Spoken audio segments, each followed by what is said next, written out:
Hey there, welcome to this virtual session on Google's NotebookLM hosted by IdeaCon. My name is Jessina Nickerson and I am a pre-K through 12 instructional technology coach with Bloomington School District 87. In today's session, we're going to be talking all about NotebookLM, not your regular spiral. If you ever want to get a hold of me, feel free to scan this QR code. I encourage you guys to ask any questions if you have any comments or concerns, and also just if you want to share any new AI tips and how you're using AI in your spaces. I remember when I first started going to conferences and I always wanted to be able to use something immediately. So here are some takeaways that you'll be able to use after this session. So to start, obviously you're going to be learning what NotebookLM is and how it works. Secondly, and most importantly, I think of the three is practical applications. And I invite you to reflect on how you can use it in your spaces. And then lastly, I hope to inspire you with some confidence. AI can be kind of overwhelming depending on who you ask and when. The jury is still out on AI use in education, so hopefully you'll come away with some ways that you can use this ethically and responsibly. A few housekeeping things to get out of the way before we actually dive right in. NotebookLM is an LLM, so a large language model. And in simple terms, this means that it uses AI to analyze text, answer questions, and generate output, right? It learns patterns from the documents that you upload and interacts with your notes based on what it's learned. And so, it is a really powerful AI tool. Google does require that users be 18 years or older to use this. As with anything AI, confidentiality matters, so please do not put in any personal or identifying information. And lastly, think outside the box. There isn't just one way to use NotebookLM. So what you see in front of you is the NotebookLM dashboard. The best way to get you to understand what NotebookLM is to show it to you in action. Let's go ahead and start with the settings, which are located in the top right-hand corner of your dashboard. There's nothing fancy about the settings. The only thing you can do there is get help, send feedback, join the Discord, or change the mode, light mode, dark mode, and the device. So if I just click light mode, that's currently what I'm in. If I click dark mode, it goes dark. And if I click device, it's going to be dependent on the settings that I have on my device. Also, you'll notice my profile picture. This lets me know which Google account I'm in. I do have two NotebookLM accounts, one for my personal, which is what you see here, and one for my district Gmail. Underneath that, you'll see all of your notebooks. The notebooks are shown by the rectangles you see here with titles on them. The emojis that you see on them are default created by NotebookLM. The dates are the date that you last opened or interacted with that notebook. And next to the date is how many sources you have uploaded into that notebook. Now, NotebookLM does have two versions, the free version and the plus version. The plus version is about $20 a month. Each notebook with the free version of NotebookLM, which is what I'm using, can have up to 50 sources. I feel like I need to repeat that because this is a pretty big deal. Each notebook with the free version of NotebookLM can have up to 50 sources. Guys, that means that you can interact with all 50 sources at the same time. You can ask questions of all of those sources. You can create a podcast and get an explanation of what those sources are. You can get summaries and timelines and briefing documents and study guides, and so much more. You guys know that with Google, 3 dots means more options. So each notebook has 3 dots on it, shown here.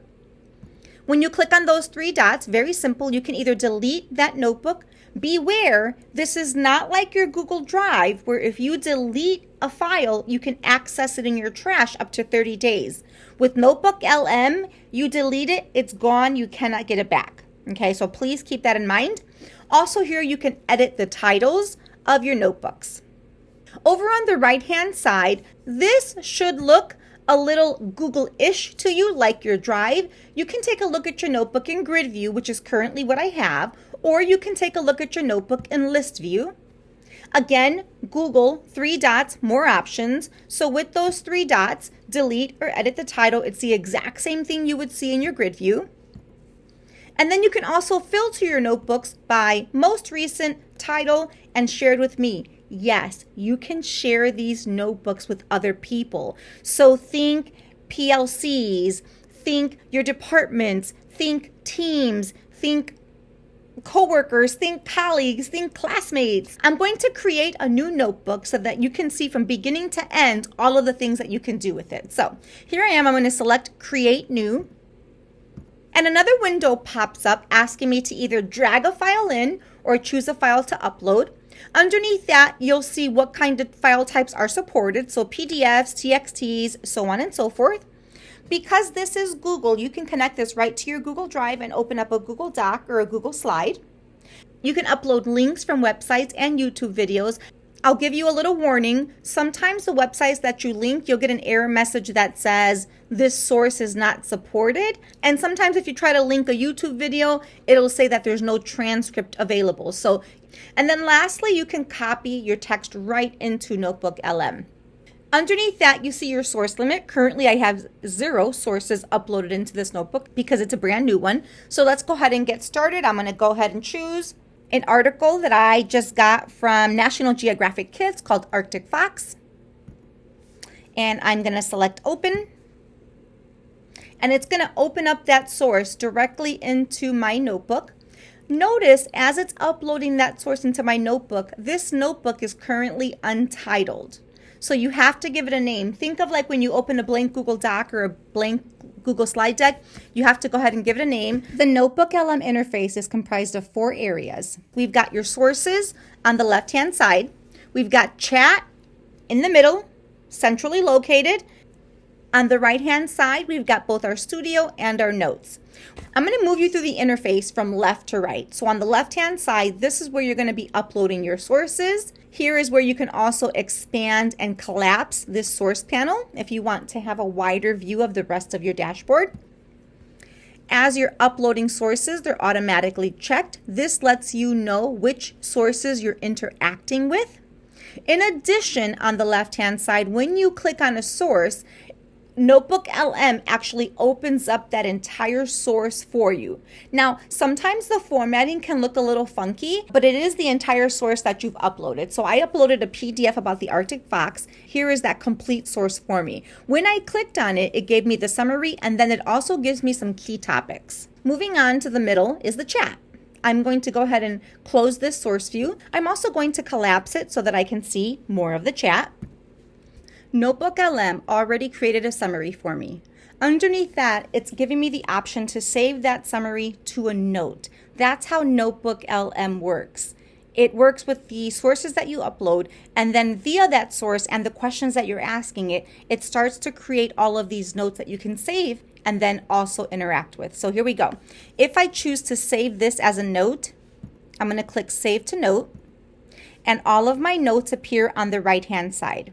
If I want to take this information and I want to transplant it somewhere else, I can copy it and then paste it somewhere else.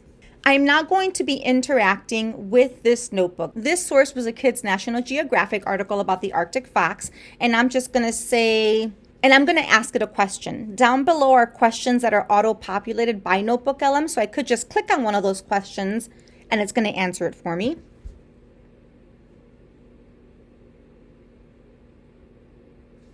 And these numbers correspond to the source itself. So if I click on it, it opens up the left-hand panel and cites for me exactly where it got that information. The number 1 indicates that one section. Number 2 indicates another spot in the PDF, and number 3 indicates yet another spot in the PDF. So it's showing me where it's getting the answers from. Again, think no hallucinations, which is great. I could take this information and save it to a note, and again, my notes are going to appear on the right-hand side. I can copy or paste this. I can also give NotebookLM feedback. Yes, I like this response, or no, I did not like the response. And if I wanted to continue to ask it questions, I'm going to continue asking it questions here. You'll notice that it says one source, and that is because on the left-hand side, I only have one source uploaded. I'm going to go ahead and add another source so you can see how NotebookLM can integrate all of your sources as you're interacting with them.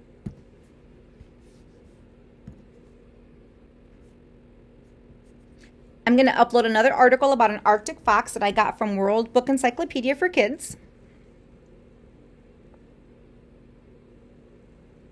and it's uploaded that second source. Down below it says 2 sources. So as I'm asking it questions, because both of these are checked, it's going to now look at both of those articles. So I could, if I wanted to, do a compare contrast. The information in the 2 articles. And guys, when I'm talking about interacting with these notebooks, I'm not just talking about getting information from it in terms of like content. I'm going to ask NotebookLM to tell me, what is the readability of the 2 articles? I have ELL students. Which would be a better article for them based on language acquisition? Punctuation, typos, whatever, doesn't matter. NotebookLM ciphers through all of that and understands you. So now it's going to look at both of the articles, and it's going to tell me which of these articles would be best suited for my ELL students. So here's the answer. Both articles discuss Arctic fox adaptations for surviving harsh Arctic winters. However, the first one is likely more suitable due to the following. And now it's going to tell me why it's more suitable for my ELL learners. Mind blown, right? Like, this is just amazing. Not only can I ask it information that's directly in the source or sources, I could also ask it questions that are going to make me a better teacher. I love the idea of opening this up in front of your students because, again, remember we said that this is for 18 years plus, but you could actually use this in front of your students. You know, you've got your students that are not engaged. Put this up in front of them. Have them ask the AI questions. See if they can stump the LM. Give them the articles. Let them have both copies of the articles in front of them. Have them read the articles, highlight, circle, underline, and then have them try to stump LM. Do you know how much more engagement you're going to have when students are going to try to beat AI? I mean, I hope that some of you guys do this and then actually reach out to me and tell me all about it. So that is the middle part of the interface. This is where you're going to interact with your notes. I could then again save this to a note, and again it's going to appear on the right hand side. And now we're going to move on over to the Studio/Notes. I'm going to collapse this view and I want to focus on Studio. In December, NotebookLM came up with their second iteration. So with the first iteration, you could always create podcasts. So that's what we're going to do.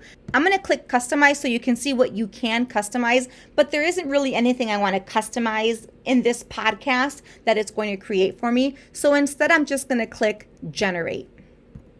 While NotebookLM is generating your podcast, you can still be interacting with it, so you don't have to worry about staying on this screen. So while NotebookLM is creating or generating this podcast, I do want to show you some things up in the top right-hand corner. So this is the share icon. Just like Google Drive, you can share this notebook with other people, right? So you could give them viewing access or you could give them editing access just by selecting their name and changing permissions. Also in the settings, just like we saw before, the help, the send feedback, join the Discord, or light and dark mode based on your preferences or your device type. I just went ahead and changed it back to light mode. 3 little dots, as always, means more, right? So I could convert all of my notes to sources. If I do that, then all of these notes are going to appear on the left-hand side. So I'm going to go ahead and select convert all notes to a source. And now it's taking my notes and converting them to sources.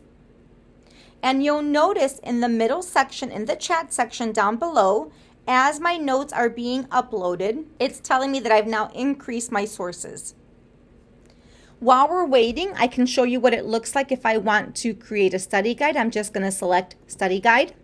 And now it's going to generate a study guide for me based on all of those sources because all of those sources are checked. So here is the study guide that it created. I'm going to go ahead and click on it just to show you what the study guide looks like. It's got short answer questions. It's got the answer key for those short answer questions, essay questions, and a glossary of terms. If I want to convert this to a source, I can do that. I can uncheck all of my sources and only keep the study guide. And I can ask NotebookLM to create a multiple choice study guide for the 3rd grade level.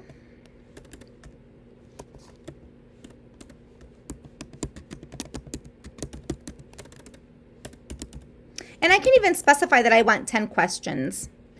Create a 10-question multiple choice study guide at the 3rd grade level. It's telling me that it's going to use just that one source, and I'm going to hit send. And here is my multiple choice study guide along with my answers. I could copy those and paste them somewhere else. I could also save it to a note. Now let's go ahead and take a look at the studio where we were waiting for the podcast to generate. So I'm going to collapse my notes or close my note view. And now here is my podcast. Wait to be impressed here, guys. All right, let's jump right in. Today we're going to be taking a deep dive into the world of the Arctic fox.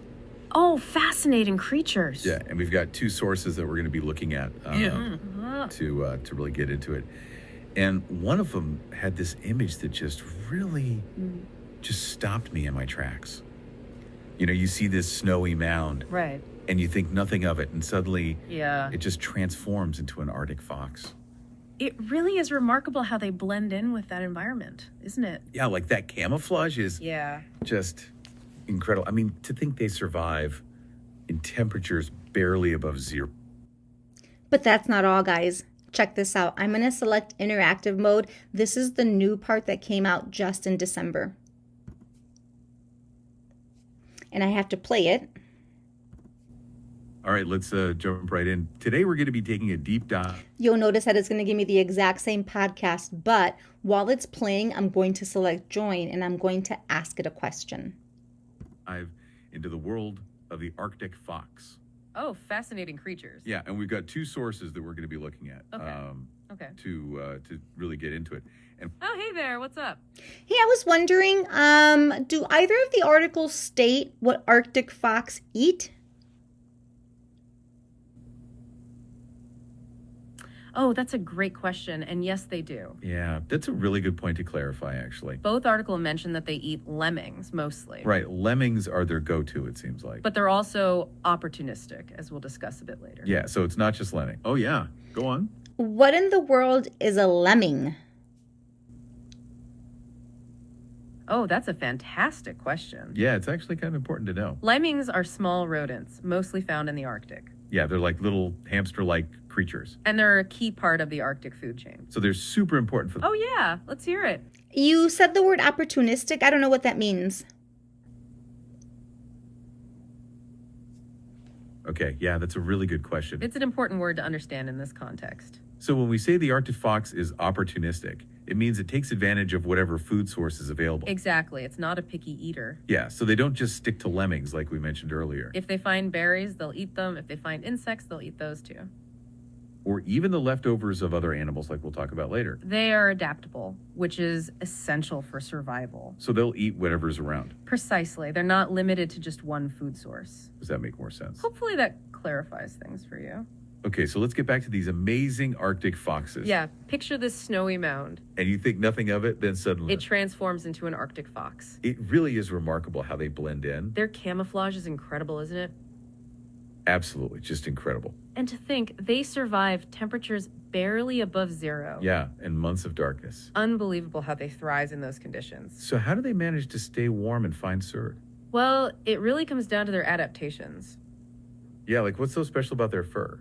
It's not just about thickness, it's the structure. Oh, wow. Each hair is hollow, creating an insulation layer. So it's like a supercharged down jacket. Exactly, maintaining a body temperature of 104 degrees Fahrenheit. 104. Oh, go for it. If a human has a 104-degree temperature, don't they have a fever? Oh, yeah, that's a really good point. Yes, humans absolutely get a fever at 104 degrees. It's actually quite dangerous for us, a very high fever. But Arctic foxes are built differently. They can handle it. Yeah, they're like little furnaces. So you can see that you can basically ask it any kind of question. Those generalized questions like fever in humans, that's not located in the article. That is AI pulling from what it knows. And so that's why it's really important. Down here in really tiny letters, it says, NotebookLM can be inaccurate. Please double check its responses. So when I said that it's only going to give you information from the sources, I mean in terms of content, right? But I could ask this podcast questions and it's going to try to give me the answer. I want to show you what that looks like if I type that question into the chat.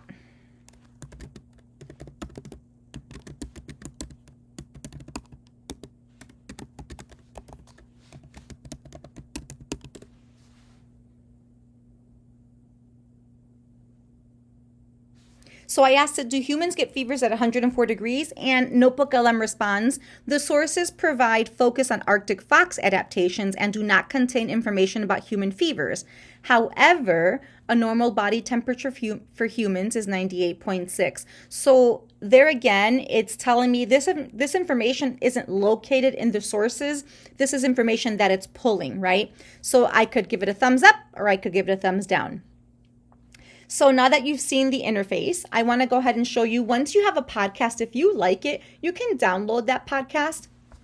And what I like to do is I actually like to take that podcast and I like to put it onto my Apple Music.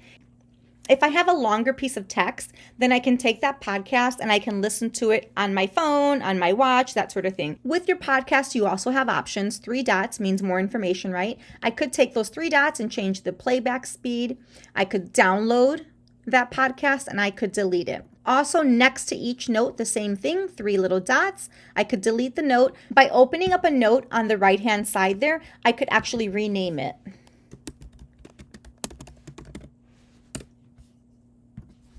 And so now it's renamed ELL option. So to recap, NotebookLM allows you to do so many things, including those 6 things you see on your screen in front of you. But I'm confident that you could come up with so many more ways that NotebookLM can help you in your spaces. Thank you for watching this session on Google's NotebookLM, not your regular spiral. Feel free to reach out.